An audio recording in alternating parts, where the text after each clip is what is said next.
बिस्मिल्लाहिर्रहमानिर्रहीम अस्सलामुअलैकुम from physics for all. I am Nek Mohammad. Students, हमने लास्ट वीडियो के अंदर स्पेसिफ़िक हीट कैपेसिटी के ऊपर थोड़ी सी बात की थी कि कोई भी मटेरियल है मेरे पास अगर, तो उसके अंदर कितनी कैपेसिटी है, कितनी सलाहियत है कि वो अपनी स्टेट चेंज किए बगैर अपने अंदर एनर्जी को स्टोर करता रहे। मिसाल के तौर पे हमने पढ़ा कि पानी के अंदर आप 1 डिग्री सेंटीग्रेड टेम्परेचर राइज़ करना चाहते हैं और पानी का वज़न 1 किलो है, तो आपको about 4200 joules of energy provide करनी पड़ेगी। ऑन द अदर हैंड आपके पास अगर एलुमिनियम है, उसका आपने 1 डिग्री सेंटीग्रेड टेम्परेचर राइज़ करना है और उसकी क्वांटिटी भी 1 kg है, तो 900 जाउल एनर्जी आपको प्रोवाइड करनी पड़ती थी। तो स्पेसिफ़िक हीट इन शॉर्ट, किसी भी मटेरियल का टेम्परेचर राइज़ करने के लिए आपको जितनी हीट उसको प्रोवाइड करनी पड़ेगी या जितनी हीट वो अपने अंदर एब्जॉर्ब कर सकता है अपनी स्टेट चेंज किए बगैर, उसको स्पेसिफ़िक हीट कैपेसिटी का नाम दे देते थे। इस वीडियो के अंदर हम पढ़ेंगे लेटेंट हीट ऑफ फ्यूजन के बारे में, थोड़ी सी डिस्कशन करेंगे। लेटेंट हीट ऑफ वेपोराइजेशन पढ़ेंगे, ये क्या चीज़ें हैं, इनके फार्मूलेस क्या हैं, इनकी आप एक्सपेरिमेंटल वैल्यूज़ कैसे कैलकुलेट कर सकते हैं। तो थोड़ा सा बैकग्राउंड देखते हैं। मैटर हमारे पास 3 स्टेट्स के अंदर हमें पता है, सॉलिड, लिक्विड, गैसियस फॉर्म में पाया जाता है। और कोई भी ऐसी चीज़ जो जगह घेरती हो और उसका कोई ना कोई वज़न हो, it is called as matter. Matter changeable होता है from one state to another state. ऐसा कब होगा?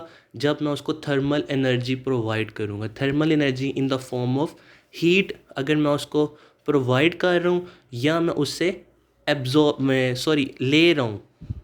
माइनस शो कर रहा है कि सिस्टम रिलीज़ कर रहा है एनर्जी, और पॉजिटिव साइन शो कर रहा है कि सिस्टम एब्जॉर्ब कर रहा है। तो एक मैटर अपनी एक स्टेट से दूसरी स्टेट के अंदर चेंज हो जाएगा। थोड़ा सा बैकग्राउंड, कन्वर्जन मैटर्स की एक से दूसरी फॉर्म में। अब मेन टॉपिक पे आते हैं, latent heat of fusion. Latent heat of fusion है क्या?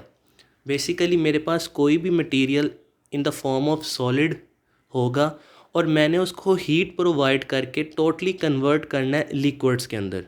ठीक है, इसको डेली लाइफ के अंदर हम मेल्टिंग कह देते हैं या फ्यूजन का नाम दे देते हैं। सही है जी।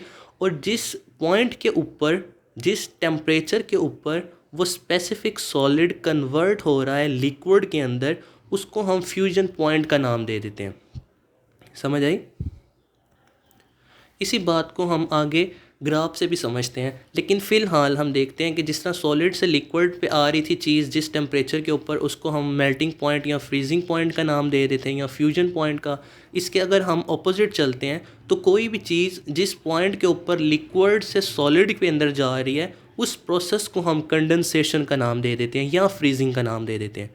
Freezing point is just same as melting point. ठीक है ना, दोनों बातें एक ही हैं।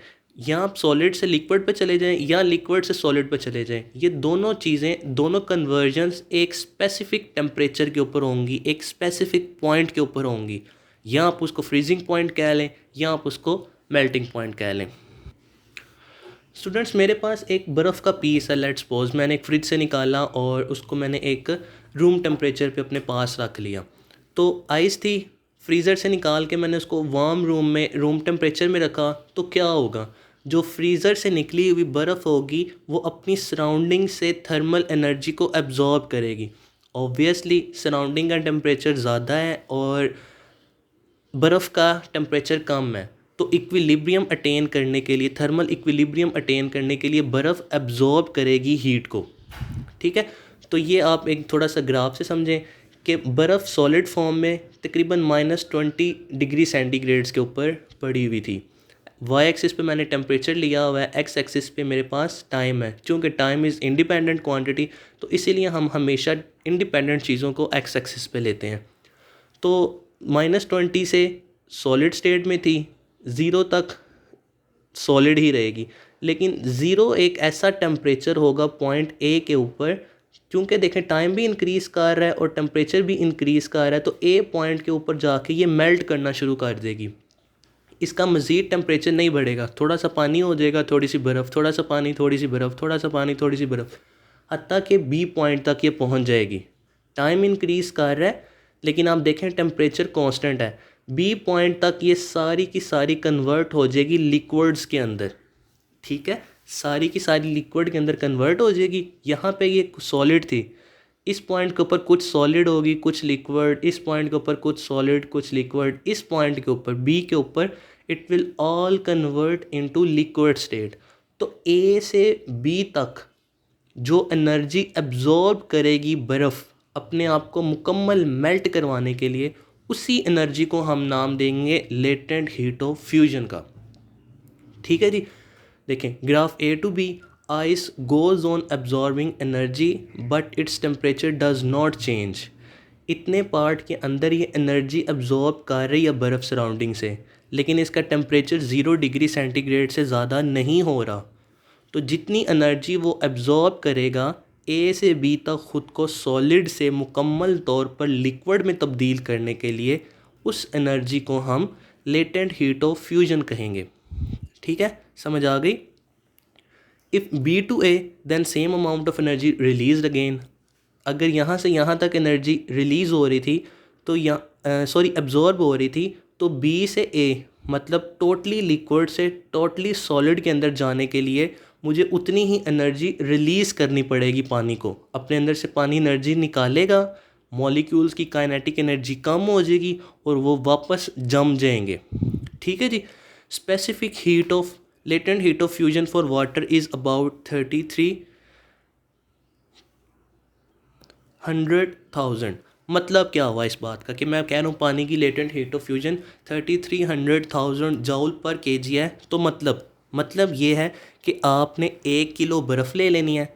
1 किलो बर्फ़ मुकम्मल तौर पे 1 किलो पानी के अंदर कन्वर्ट होने के लिए 3300 जूल एनर्जी चाहिए होगी। 1 किलो बर्फ़ है, उस बर्फ़ को मुकम्मल तौर पे लिक्विड स्टेट के अंदर चेंज होने के लिए आपको 3300 जूल ऑफ एनर्जी प्रोवाइड करनी पड़ेगी, जो बर्फ़ एब्जॉर्ब करेगी। ठीक है, आगे हम इसकी थोड़ी सी प्रॉपर डेफिनेशन पढ़ते हैं। डेफिनेशन में वो कहता है heat energy required to change unit mass of a substance from solid to liquid state.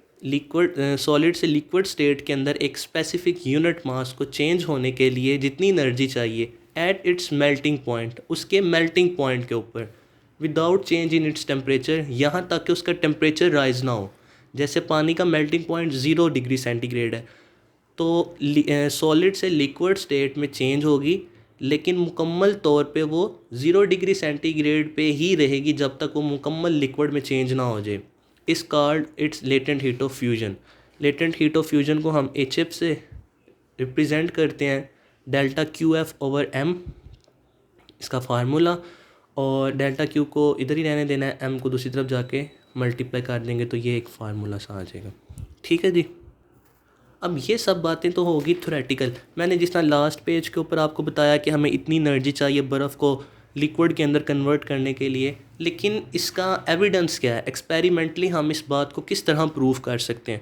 तो उसके लिए हमने एक छोटा सा सेटअप इस्टेब्लिश किया। एक हमने इंसुलेटिंग मटेरियल ले लिया, एक बॉक्स ले लिया इंसुलेटिंग, नीचे एक बीकर है, एक बड़ी सी फ़नल है, फ़नल के अंदर मैंने आइस क्यूब रख दी, ठीक है, बर्फ़ की छोटी छोटी पीसीज रख दिए, और इसके अंदर मैंने ये रेड से कलर का एक इलेक्ट्रिक हीटर लगा दिया जिसको मैं बाहर इलेक्ट्रिसिटी के साथ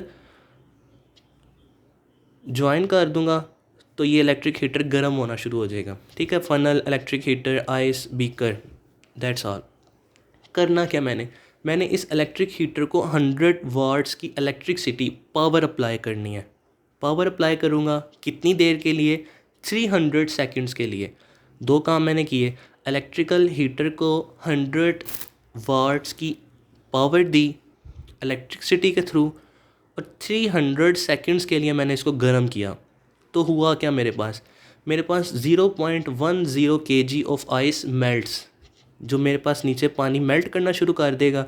मैंने पानी को मेजर किया तो वो 0.10 आइस मेल्ट हो चुकी थी। अब मेरा मसला हल हो गया लेटेंट हीट ऑफ फ्यूजन को निकालने के लिए। फार्मूला मेरे पास है डेल्टा QF=mHF। HF मैंने निकालना है। डेल्टा Q मैं पीछे पढ़ के आ चुका हूँ, पावर इक्वल होती है एनर्जी ओवर टाइम के। एनर्जी को निकाल लेंगे तो power into time, delta QF की जगह पावर इंटू टाइम, यहाँ पे MHF वैसे ही आ गया, HF की वैल्यू सेपरेट कर लेंगे, M इसके नीचे डिवाइड कर देंगे। अब मेरे पास मैस भी है, जितना आइस मेल्ट हुई 0.10, टाइम भी है, जितनी देर मैंने एनर्जी प्रोवाइड की 300 सेकेंड्स, और पावर 100 वाट्स। इस फार्मूले के अंदर मैं वैल्यूज़ पुट करके वेरी इजीली अपनी latent heat of fusion of water निकाल सकता हूँ। ठीक है, तो एक्सपेरिमेंटली ये इस एक्सपेरिमेंट के थ्रू अप्रॉक्सीमेट वैल्यू आएगी, क्योंकि मैंने बिल्कुल एक इंसुलेटिंग इन्वायरमेंट लिया हुआ है, तो अप्रॉक्सीमेट वैल्यू आप 3300 जाउल्स ही 3300,000 जाउल्स ही आपको आएगी value. So students, this is all about latent heat of fusion. Hopefully आपको समझ आई होगी कि किस तरह हम एक सॉलिड को उसके मेल्टिंग पॉइंट के ऊपर without rising in its temperature totally liquid के अंदर चेंज कर देते हैं। तो अगर ये वीडियो आपके लिए एक हेल्पफुल है तो नीचे कमेंट सेक्शंस के अंदर ज़रूर बताएं, और कुछ भी आप इम्प्रूवमेंट चाहते हैं अगर, तो वो भी। That's all about today. Take care. अल्लाह हाफिज़।